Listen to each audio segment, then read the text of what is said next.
Hello, I'm Ted Kavich, and welcome to My Perfect Read, brought to you by your Fairfax County Public Library. Have you ever walked into a branch and thought, I'd love to pick out a new book, but there are so many, I don't even know where to start? Well, we're here and happy to help. My Perfect Read is our new personalized online service where you can meet our library staff and also check out their recommendations for books and authors that they love and think you'll enjoy too. Joining me today to share some of their current favorites are Gary Goodson from the City of Fairfax Regional Library, Deb Smith-Cohen from Patrick Henry Library, and Rebecca Wolf from Great Falls Library. Welcome. Thank you. Gary, we'll start with you. What have you brought to share with us? Thank you. Well, the first book I brought is called The Water Knife by Paolo Bacigalupi. I probably butchered the author's last name there, but you might know him from The Wind-Up Girl, and also he's written some teen novels. This is probably a little darker than his teen novels, though. The main themes of the book are climate change, so the sort of after effects of climate change. It takes place in the American Midwest, and the title, The Water Knife, refers to sort of an assassin, sort of strongman who, at the behest of the cities, steals the water from the people who live in the rural areas, cuts off the water or steals their water rights. Wow. So the novel follows the water knife plus a journalist and one other woman as they discover the rights to water to one of the waterways, and this could lead to either one of the cities surviving or maybe some of the more poor areas surviving, and so it follows their adventures as they go through that. Wow. It's a little violent though, so it might not be for everybody's taste. Just a quick warning there. But it was exciting. But yes, it's exciting. It has some very fascinating characters in it. So. Wow, very interesting title. Thank you. Deb, what's on your list to check out?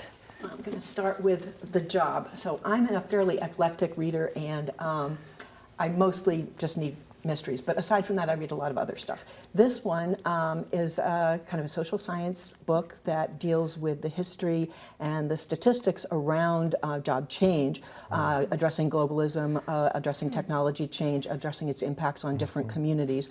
And some of that would be predictable, but she also does an analysis of what is the meaning of work.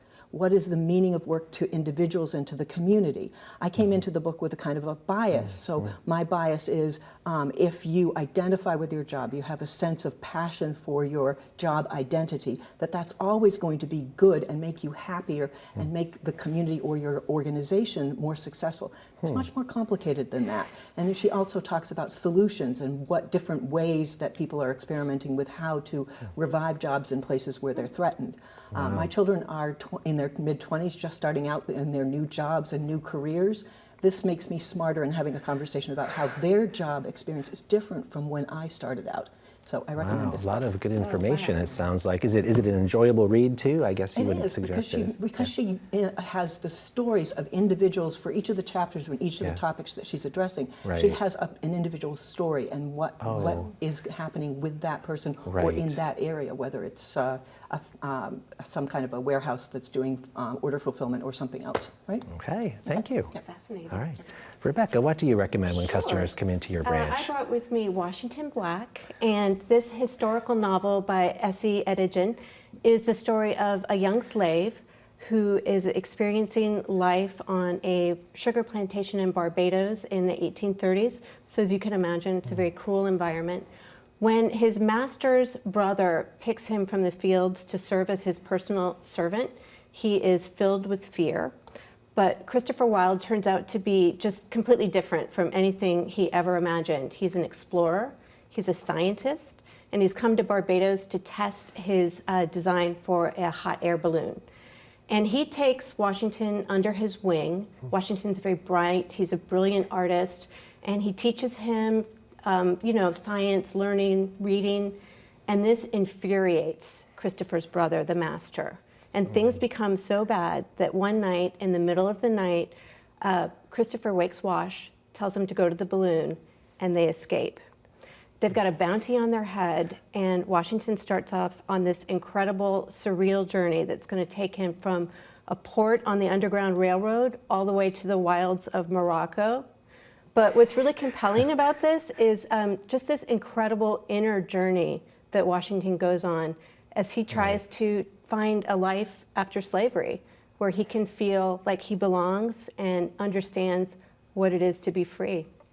That sounds really It was interesting. really compelling. Yeah, it was one of my Yeah, favorite books of very last different. year. Yeah. Cool. Thank Okay. you. Thank you. Gary, what's next on your list? Well, as we know, we recently celebrated the 50 years of us landing on the moon, Right. and NASA's planning another one. So I thought I'd do this nonfiction one, Packing for Mars, by Mary Roach. She's excellent, isn't she? Yeah, she writes some good books. Lots, Yeah. very good research. Yeah. And if what we see from space travel usually is just all the the bright cameras, the lights, the hero astronaut to go to space and come back. She really sort of takes us behind the scenes and gets in sort of how the sausage is made, sort of So all the sort of your burning questions you want to ask, like how do you go to the bathroom in space, or testing with cadavers perhaps, or how do you keep it down, the food down in space? She answers all those questions, and so it's very interesting. I recommend anybody who's into space, into space travel. And She's really good at that sort of the kind of the yucky side of science kind of stuff, Yeah, right? She wrote, was it Stiff? Stiff. About, Yeah, about Stiff, yeah. cadavers. Yeah. And she brings in a lot of humor. too. Yeah. yeah, very humorous. She's yeah. great. Thank you so much. Deb, what's your next title? So, the next book I'm going to talk about is Eternal Life by Dara Horn. This is a Jewish novel. The main character is Rachel. She is a woman who is doomed to eternal life based on a promise she made to God centuries ago to save her infant son. And we meet her in the current time. And she has grown children, grown grandchildren, and she's facing another transition where she'll be reborn to a new life. And she would like to have this end. She's trying to figure out a way out of this ongoing, endless cycle of loss, if you think about it. And as we read, we're thinking about those things too. And so this book makes you think about what is the meaning of the life we're given? What is our obligation to the past? What is our obligation to family? What is our obligation to the future? Do we have the right or the ability to judge the value of our own life? Okay? And Dara Horn is an amazing writer, and struggling with those types of eternal questions is just well worth the effort. It's just glorious writing. So. You said it's set in present day?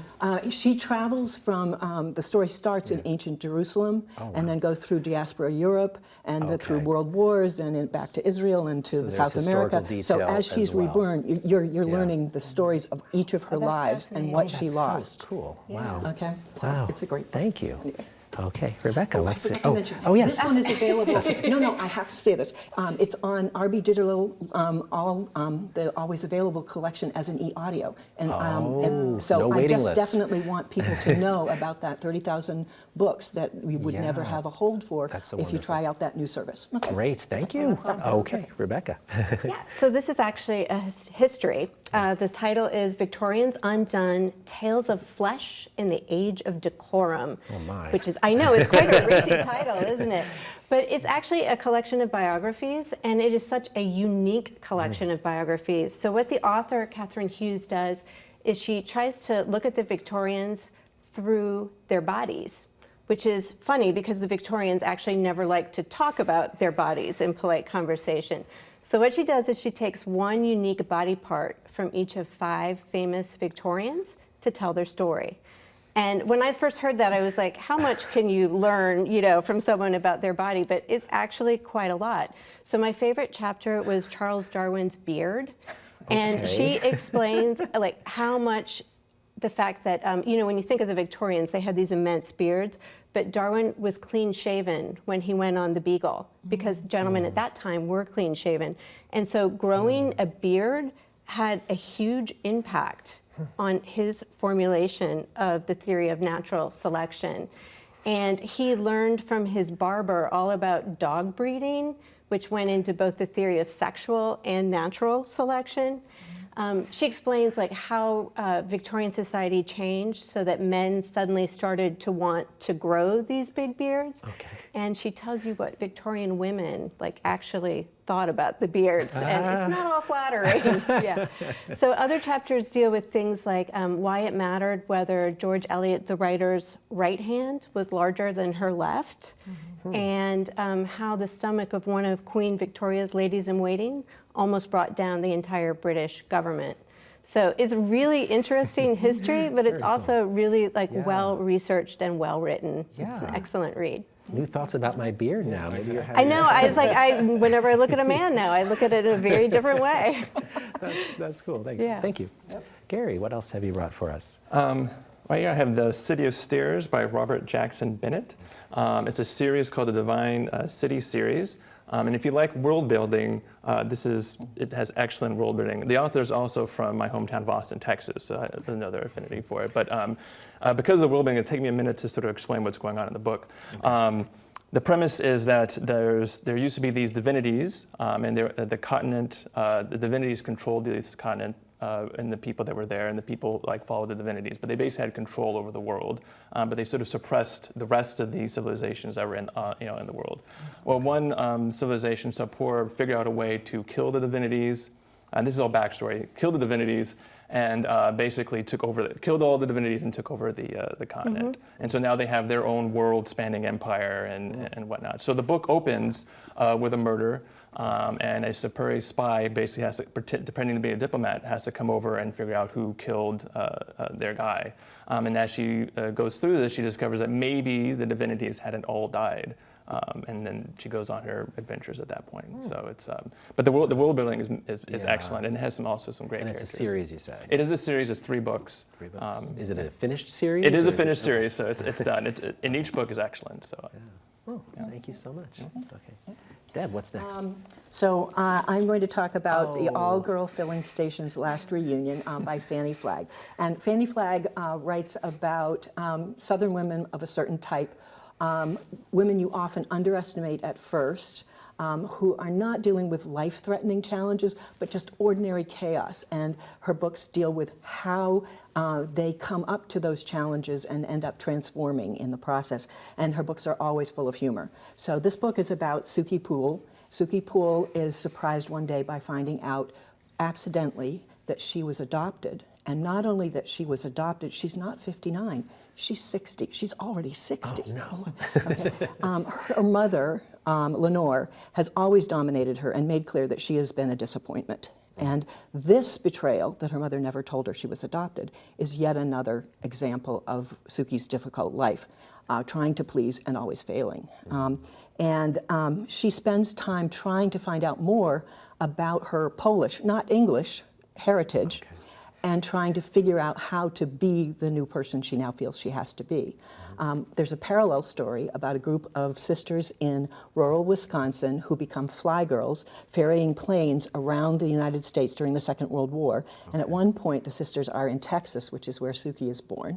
So those parallel stories come together as Suki does her homework and how she transforms in the process. And the story will make you laugh out loud. She's foolish, but she really changes.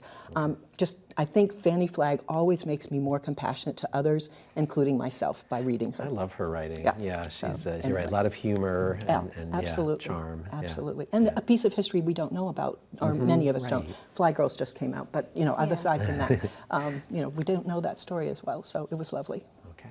Thank you so much. I think we have time for one more. Rebecca, if you could share another one. So the last book then is Fruit of the Drunken Tree. And this is a story set in Colombia in the 1990s. What the author, Ingrid Rojas Contreras, does is try to show us the world of that time, not what we typically think of like, drugs, cartels, gangs, violence, but what that world looked like through the eyes of women and children. And it alternates between the viewpoints of 2 young girls. Chula is really spoiled, pampered 7-year-old girl, lives in a safe, gated community. Petrona is 13. She's living in a slum outside the city. Her father's dead, her mother's an invalid, and she's in charge of feeding and taking care of her entire family. So their worlds come together when Chula's mother hires Petrona as a maid. But the money she makes is not enough to feed her family. And so when someone gives her a chance to make a lot of money delivering a package, she takes it. And she's increasingly drawn into the world of the cartels by this.